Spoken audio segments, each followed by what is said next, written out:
Creo que hay que reconocer que el presidente de la República tiene total facultad, al amparo de lo que dice la Constitución, de elegir su gabinete. Esta es una facultad que nace, que se desprende de la Constitución. Pero esta facultad, teniendo un alto nivel de discrecionalidad, no puede confundirse con la arbitrariedad. El presidente está obligado a hacer un control de legalidad, un control de constitucionalidad y un control de la ética pública de los funcionarios que van a formar parte de su gabinete. Porque estamos hablando de la administración pública, no estamos hablando de la administración de una empresa, de un club o de un partido político. Estamos hablando de la administración que tiene que materializar servicios públicos, que tiene que materializar derechos. Entonces, nadie que no cree en la igualdad de la mujer puede acceder a un cargo de esta importancia. En realidad, ningún cargo público.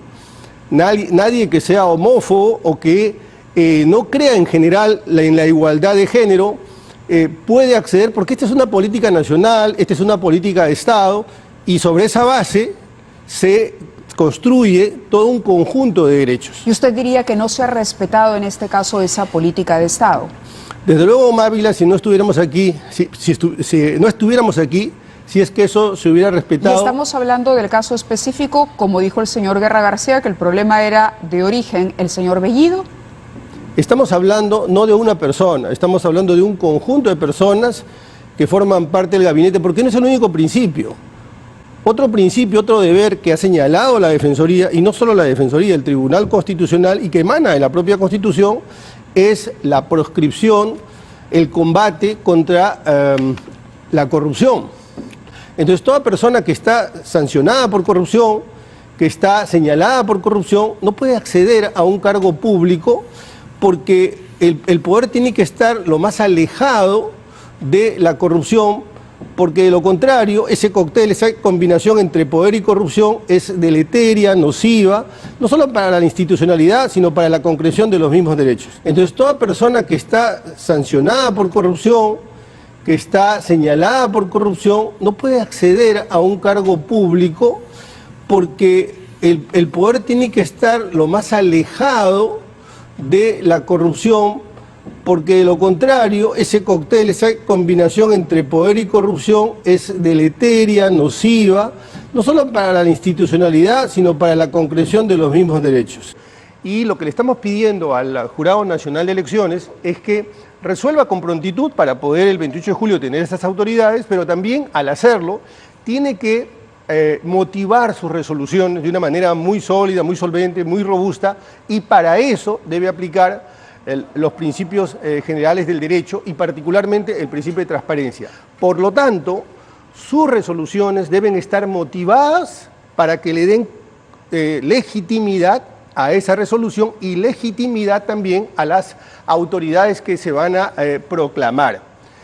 Entonces, no basta apelar a la literalidad de la ley, no basta apelar a una jurisprudencia de tal o cual órgano o el Tribunal Constitucional, presumiendo que no se están afectando derechos fundamentales. Y decíamos que la lista de electores que deviene de ese padrón, es verdad que tiene datos sensibles, pero esos datos se podían tachar, y no estamos pidiendo que los coloquen o los publiquen en plazas y calles. Lo que estamos diciendo es que los jueces, máximas autoridades en la jurisdicción electoral, tengan acceso a esa información. Y los sustentos y de los en cualquier caso, para estar en contra de ello, para no irnos del padrón electoral, porque eso ha sido, digamos, un tema que ocupó al jurado durante mucho tiempo, y de hecho creo que fue la motivación, y para algunos era pretexto, para otros motivos, de la salida del señor Arce. Entonces, usted me imagino que ha escuchado cómo deliberaron con respecto a utilizar o no, unos le dicen padrón, otros le dicen lista de electores, ¿no es cierto? Que es la lista finalmente la que está en las mesas de donde uno va a votar. ¿No le pareció suficiente, digamos, esa argumentación o sí? A ver, una cosa son las audiencias, sí, una cosa son las alegaciones y otra cosa es cómo se plasma esa fundamentación en la resolución. Estamos hablando de esa motivación, la que se aloja, la que se plasma en la resolución. No. Todos tienen que entender que los conflictos democráticos se resuelven por vías democráticas, no por desconocimientos. Y las instituciones tienen que actuar de modo tal, y ahí me estoy refiriendo al sistema electoral y particularmente al Jurado Nacional de Elecciones, tienen que darle legitimidad a sus resoluciones. ¿Qué pasará si se dan las resoluciones y nosotros consideramos, o la academia considera, o las instituciones consideran que no están suficientemente motivadas? Bueno, ahí se evaluará el sistema. El sistema ha sido puesto a prueba. El sistema electoral, para empezar, tenemos un Jurado Nacional de Elecciones que no está completo. Eso no puede ser normal. Y lo dejamos pasar, que es un error. Permítame, en segundo lugar, tenemos padrones que tendremos que revisar. En tercer lugar, no es posible que estemos discutiendo, conversando sobre si el principio de transparencia se aplica o no.